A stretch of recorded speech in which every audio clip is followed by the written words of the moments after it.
우리 창세기 18장 22절에서 33절의 말씀을 우리 함께 교독하도록 하겠습니다. 그 사람들이 거기서 떠나 소돔으로 향하여 가고 아브라함은 여호와 앞에 그대로 섰더니 가까이 나아가 가로되 주께서 의인을 악인과 함께 멸하시려나이까.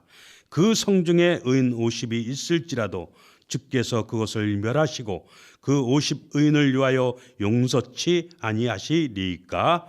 주께서 이같이 하사 의인을 악인과 함께 죽이심은 불가하오며 의인과 악인을 근등히 하심도 불가하니이다. 세상을 심판하시는 이가 공의를 행하실 것이 아니니까. 여호와께서 가라사대 내가 만일 소돔 성중에서 의인 50인을 찾으면 그들을 위하여 온 지경을 용서하리라. 아브라함이 말씀하여 가로되 티끌과 같은 나라도 감히 주께 고하나이다. 50의인 중에 5인이 부족할 것이면 그 5인 부족함을 인하여 온 성을 멸하시리까. 가라사대 내가 거기서 45인을 찾으면 멸하지 아니하리라. 아브라함이 또 고하여 가로되 거기서 40인을 찾으시면 어찌하시려나이까. 가라사대 40인을 인하여 멸하지 아니하리라. 아브라함이 가로되 내 주여 노하지 마옵시고 말씀하게 하옵소서. 거기서 30인을 찾으시면 어찌하시려나이까. 가라사대 내가 거기서 30인을 찾으면 멸하지 아니하리라. 아브라함이 또 가로되 내가 감히 내 주께 고하나이다. 거기서 20인을 찾으시면 어찌하시려나이까. 가라사대 내가 20인을 인하여 멸하지 아니하리라. 아브라함이 또 가로되 주는 노하지 마옵소서. 내가 이번만 더 말씀하리이다. 거기서 10인을 찾으시면 어찌하시려나이까. 가라사대 내가 10인을 인하여도 멸하지 아니하리라. 여호와께서 아브라함과 말씀을 마치시고 즉시 물러가시니 아브라함도 자기 있는 곳으로 돌아갔더라. 아멘. 하나님 아버지, 이 시간 또 종의 말씀을 들고 섰습니다. 주께서 함께하여 주시고 은혜 베풀어 주셔서 종의 성대와 입술을 주장하사 하나님의 말씀만을, 하나님의 뜻만을 대언하는 거룩되고 복된 시간 되게 도와주옵소서. 예수의 이름으로 기도했습니다. 아멘. 오늘은 재미있는 그 에피소드 하나를 소개해 드리면서 말씀을 시작하고자 합니다. 그 기도에 대한 교육을 받은 성도들이 모여서 서로 돌아가면서 기도를 하는데 그 어떤 그 자매의 차례가 되었습니다. 이 자매는 이렇게 기도를 했다고 합니다. 하나님, 그동안 나 자신만을 위해서 기도를 한 것을 고백합니다. 이를 용서해 주시고 앞으로 나 자신만을 아니라 하나님의 나라를 위해서 또 이웃을 위해서 기도하겠습니다 라고 고백하면서, 하나님, 그동안 나 자신만을 위해서 기도했지만은 오늘은 저의 부모님을 위해서 기도하겠습니다 라고 하면서 이렇게 기도를 했다고 합니다. 제 부모님은 무엇보다도 좋은 사이가 필요합니다. 좋은 사이를 맞이하게 하셔서 그의 딸이 행복하게 사는 것을 도와주옵소서라고 기도를 했다고 합니다. 이 에피소드를 통해서 우리가 알 수 있는 것은 우리의 기도가 이기적인 그 영역을 넘어서 이타적인 기도에 선다는 것, 그것이 얼마나 힘들고 어려운 것이라는 것을 풍자해 주고 있는 것이죠. 우리가 기도에 관하여서 배운 것은 기도는 자신의 그 필요를 구하는 것이 아니라 하나님의 그 공의를 위해서 기도하는 것이라고 많이 배웠습니다. 그래서 주께서 가르쳐 주신 이 기도문에 하늘에서 이루신 뜻이 이 땅에서 이루어지게 해달라는 말씀을 붙들어서 많은 기도난을 가운데 기도를 하지만은 이로 인해서 기도의 방향성을 잃고 지속적인 그런 기도를 하지 못해서 기도가 끊겨지는, 기도를 쉬는 경험들을 다들 하였을 것이라고 생각이 됩니다. 우리의 그 기도 시간의 대부분은 그 나를 위해서, 나의 가족을 위해서, 또 나의 직장과 환경을 위해서 등 자신만을 위해서 이기적인 기도를 하고 있는 것을 우리는 쉽게 발견할 수가 있지요. 그러므로 우리가 기도에 대해서 설교를 듣거나 교육을 받으면 많은 그 사람들이 자신만을 위해서 기도하였다는 그런 모습을 회개하면서 하나님께 용서를 구하는 그러한 모습을 우리는 볼 수가 있죠. 그러므로 우리가 앞으로는 그 자신만을 위해서가 아닌 하나님의 공의를 위해서, 이웃을 위해서 기도하겠다는 이렇게 강구하는 모습을 우리는 왕왕 볼 수가 있는 것입니다.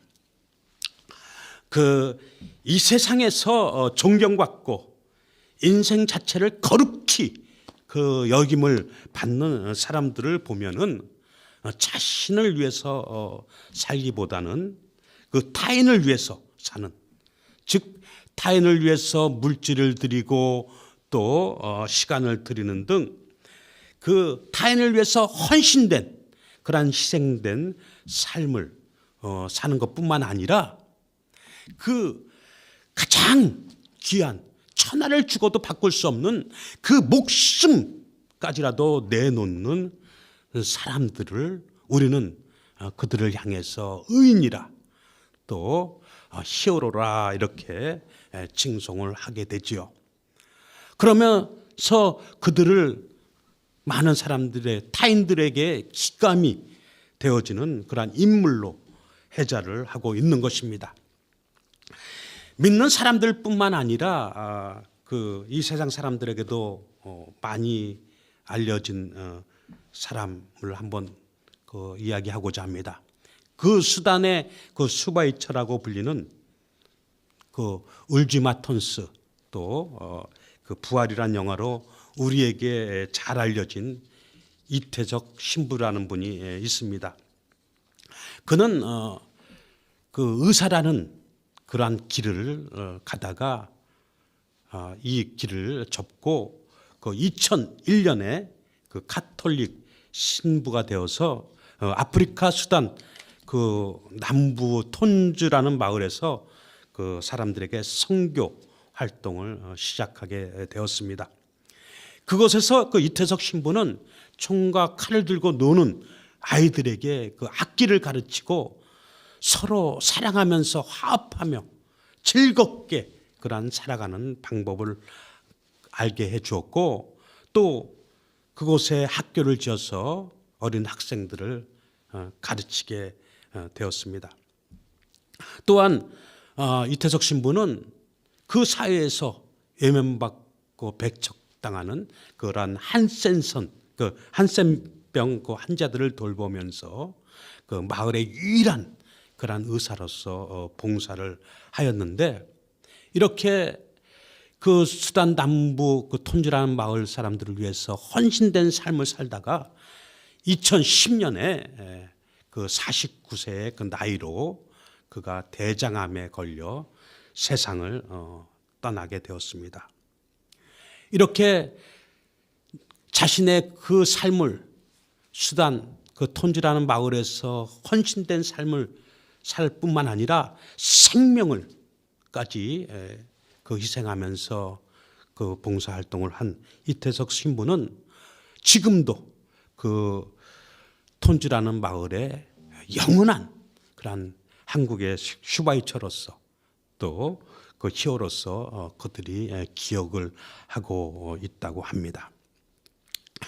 남을 위해 일생을 헌신할 뿐 아니라 그 목숨을 희생하면서 타인의 삶에 그 디딤돌이 되어지는 삶을 살아온 사람들의 그 이야기를 들으면은 우리는 마음의 따뜻해짐을 갖게 되지요.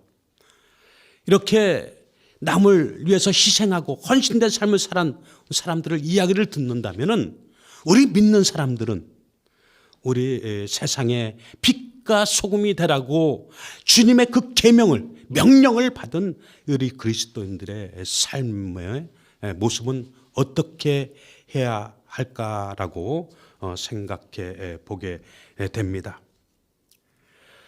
다시 이를 좁혀서 주를 믿고 주님의 뜻대로 살겠다고 그렇게 믿음 생활을 하는 그리스도인들의 그 기도 생활은 어떻게 살아가야 하는 것인지를 한번 생각해 보게 되는 것이죠. 하나님의 자녀로서 성도로서 드릴 수 있는 그러한 여러 유형의 그 기도 가운데 비이기적인 기도며 이타적인 기도, 그리고 가장 순결하고 하나님이 기뻐하시는 그 땅에 떨어지지 않는 그러한 기도가 있다면 아마 그것은 여러 기도 가운데 중보 기도라고 할 수가 있을 것입니다. 하나님의 공의를 위해서 또 이웃을 위해서 드리는 기도인 이 중보 기도는 가장 기도 가운데 고상하고 하나님이 받으시는 그런 아름다운 기도의 형태라고 할 수가 있을 것입니다. 근 3년째 온 세상이 코로나19라는 고통을 겪으면서 그 암울한 시대를 살아가고 있습니다. 또한 개혁 5년째를 맞는 우리 개혁 성도들의 그 삶은, 그 생활은 더욱더 쉽지가 않지요. 그렇다면 이렇게 우리 개혁 성도들의 그 신앙생활 가운데서 어떻게 하나님 앞에 기도하며 하나님과 그 사귐을 가질 수 있을까라고 생각을 해보게 됩니다. 이런 그 암울한 시대에, 어두운 시대에 주 앞에 나가는 우리의 마땅한 기도의 자세는 어떠한 모습이 되어야 할까요? 오늘 그 본문 말씀에서 주시는 메시지를 통해서 우리가 어떻게 신앙생활을 해야 하는지, 특히 기도는 어떻게 간구해야 하는지를 오늘 살펴보고자 하는 것입니다. 우리는 이 대답을 오늘 본문 27절에서 찾아볼 수가 있습니다. 27절에 보니까 아브라함이 말씀하여 가로되 티끌과 같은 나라도 감히 주께 구하나이다라고 그렇게 기도하였습니다. 참된 기도란 내가 누구인가 하는 자기 인식에서부터 출발을 해야 한다는 것을 우리는 오늘 본문을 통해서 알 수가 있게 되는 것이죠. 본문에 나타난 아브라함의 고백은 티끌과 같은 나라도, 이것이 아브라함이 자기에 대한 인식이었던 것입니다. 이 티끌이란 원문에 먼지를 의미하는데, 우리의 본질이 먼지, 즉 우리는 흙에서 취함을 입어서 어느 날 다시 그 흙으로, 먼지로 돌아가는 그 존재로, 이것이 인생에 가져야 할 자기에 대한 인식이라는 것입니다. 우리가 하나님 앞에서 자기 인식을 바로 할 수 있다면 주 앞에서 겸비할 수밖에 없는 삶을 살 수밖에 없습니다. 하나님 앞에서 먼지와 더 지극히 작은 연약한 존재인 자기 자신을 인식하고 죄인된 인생으로서 멸망할 수밖에 없는 자기 그 본질을 의식한다면 절대로 하나님을 의지하지 않고는 살아갈 수 없다는 인식에서 바로 여기서부터 기도가 출발할 수 있다 하는 것이죠. 겸비한다는 뜻은 두 가지 이상을 아울러 갖추고 있다라는 표현을 할 때 사용하는 단어인데, 일례로 예모도 출중한데 배움도 높은 것을 지칭할 때 미모와 지성을 겸비하다라고 표현을 하죠. 또한 그 역사극 등에서 보면은 문무를 겸비하다라는 표현을 자주 접하게 되는데, 이는 학문과 무예 등 두 가지 이상을 아울러 갖추고 있을 때 사용이 되는 용어입니다. 사람의 그 낮은 자존감, 그 열등감에 그 사로잡힌 사람들은, 다른 말로 그 낮은 자기 분하에 속한 사람들은 기도를 하지 않습니다. 그 육적인 사람들, 세상적인 사람들은 내가 기도한들 하나님이 들으실까? 아니, 내가 나라를 위해서, 민족을 위해서, 또 교회를 위해서 기도한들 변화가 될 수 있을까라는 생각하에서 그들은 기도하지 않습니다. 이처럼 영적으로 낮은 분야에 속한 사람들은 기도하지 않는 것이죠. 그러나 영성과 인성을 겸비한 사람들은 자기의 그 연약한 본질을 의식하면서 기도를 들으시는 하나님을 의지할 줄 아는 사람들인 것이죠.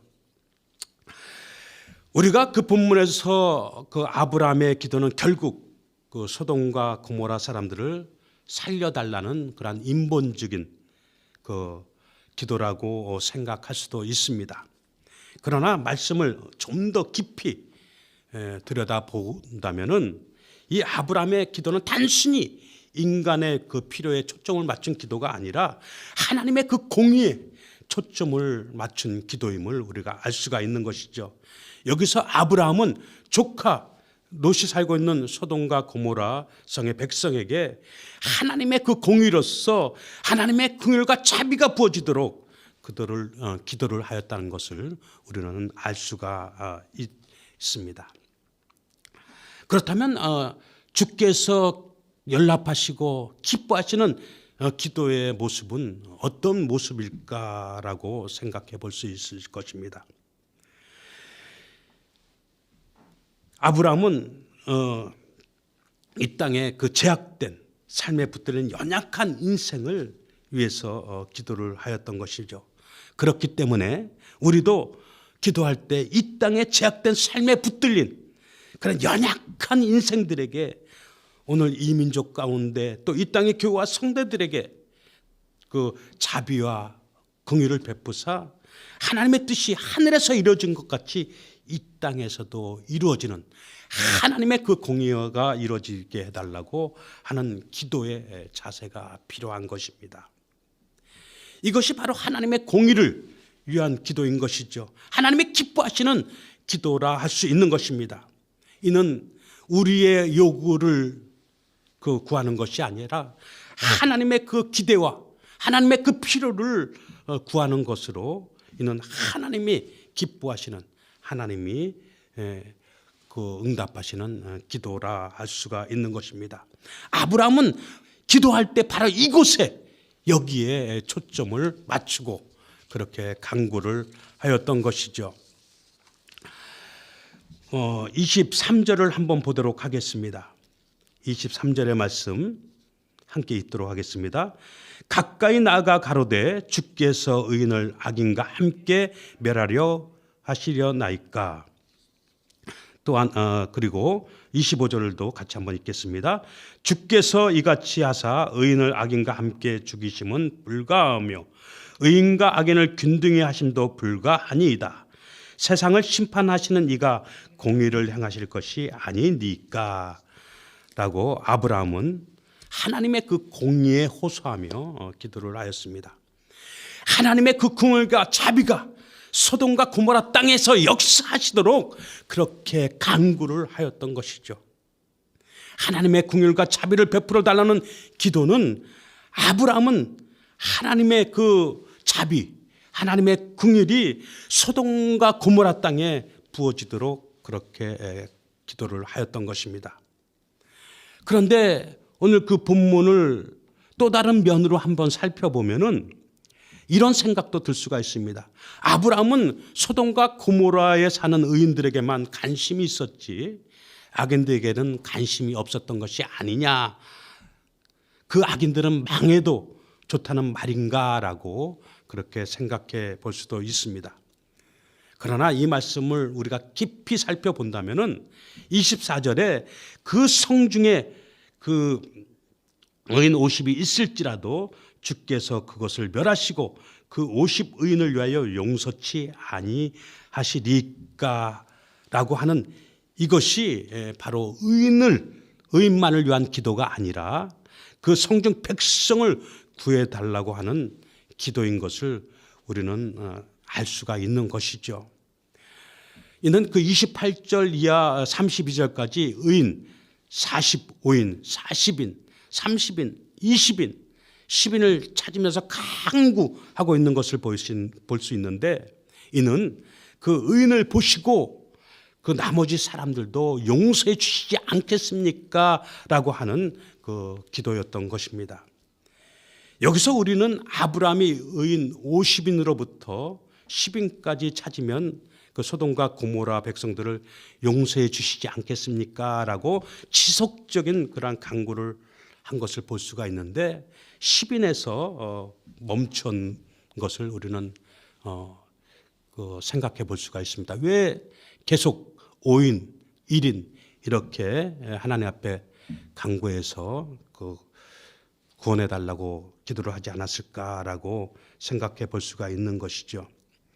아브라함이 하나님 앞에 50인으로부터 구해서 45인, 40인, 30인 이렇게 구하면서 더 이상 염치가 없어가지고 10인에서 멈췄을까라고 생각해 볼 수도 있지만은, 이는 그 10인에서 아브라함이 멈춘 것은 그 사회가 조직되는 가장 작은 단위가 10인이기 때문에 그렇습니다.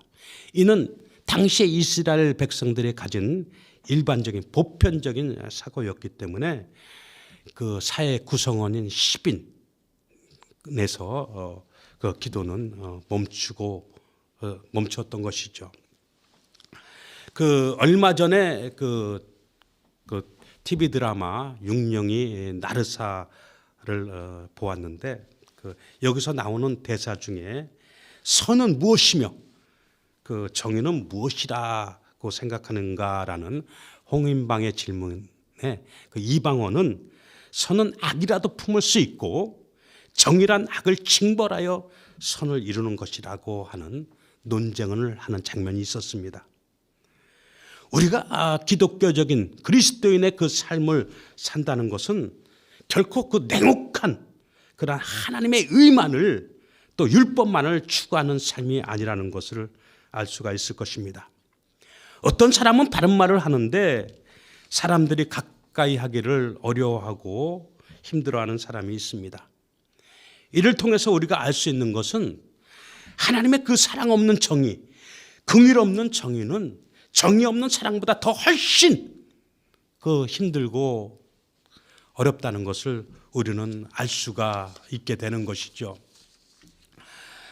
오늘 그 본문에서 아브라함은 소돔과 고모라의 그 도성을 그 백성들을 위해서 그 용서를 구하기 위하여 엎드려 기도하는 것을 우리는 알 수가 있습니다.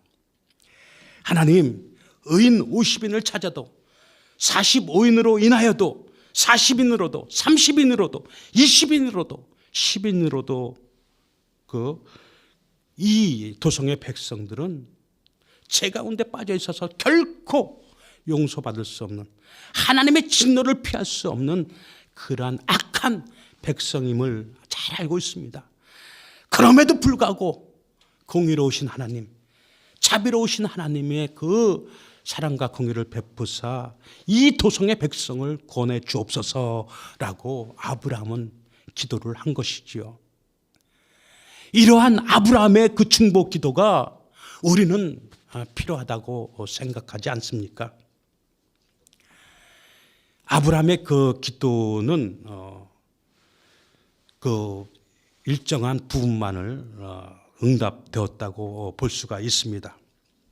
이는 아브라함이 완전한 그 중보자로서 그 하나님이 세우신 것이 아니라 예수님의 그림자로, 예수님의 예표로 하나님이 아브라함을 사용하였기 때문이지요. 아브라함의 기도 응답으로 롯의 그 가족이 구출을 받아서 하나님의 그 구속의 역사는 계속해서 계승되었지만은 그 도성 전체는 구원받은 것이 아니었습니다. 그러나 시간이 흘러서 그 아브라함과 비교할 수 없는 이 세상을 지으신 하나님이시요, 그 하나님의 아들이시며 세상을 구원할 절대적인 그런 중보자로서 그 한 분이 이 세상 역사 가운데 찾아오셨습니다. 하나님의 의, 하나님의 공의와 사랑을 가지고 이 땅에 온전한 긍휼과 사랑을 베풀기 위해서, 사랑의 역사를 이루기 위해서 오신 분이 바로 예수 그리스도이신 것입니다. 예수님은 인간이 하나님의 그 저주와 심판을 피할 수 없는 죄 가운데 빠져 있는 것을 보셨습니다. 예수님은 하나님이 만약 인간을 향해서 진노를 하신다면은 인간은 끝장일 수밖에 없다는 것을 불쌍히 여기시고 하나님의 그 자비와 긍휼을, 그 사랑과 은혜를 베푸시기 위해서 예수님은 자신의 몸을 십자가에 달려 희생하시면서까지 인류의 그 죄를 담당하신 것이죠. 세상에는 그 악의 영들이 점점 왕성하게 활동하여 어두워지고 사람들은 길을 찾지 못해서 방향을 하고 있습니다. 오늘 우리의 모습을 한번 바라보시기 바랍니다. 내 이웃의 삶의 모습을 지켜보시기 바랍니다. 영적인 어둠 속에서 방황하면서 해계 없이 살고 있는 이 민족, 이 세상, 이 교회가 고통받고 있는 것은 어쩌면 하나님의 심판이 시작되었을 때문인지도 모르겠습니다. 그러므로 우리는 이때야말로 주의 성도들이 주 앞에서 엎드려 제약된 인생을 위해서, 연약한 교회와 성도를 위해서 주님의 용서와 긍휼을 구할 때가 아닌가 생각을 해보게 됩니다. 우리 이 시간 한번 기도하실 때 오늘 주신 그 말씀을 통해서 우리 모두가 주 앞에서 이 땅에 하나님의 공의가 이루어질 수 있도록 기도하시며 하나님의 자비와 은총이 우리의 삶에 넘치어 우리가 세상에 빛이 되고 소금의 역할을 감당하는 그런 참된 그리스도인의 삶을 살게 해달라고 우리 간절히 기도하도록 하겠습니다.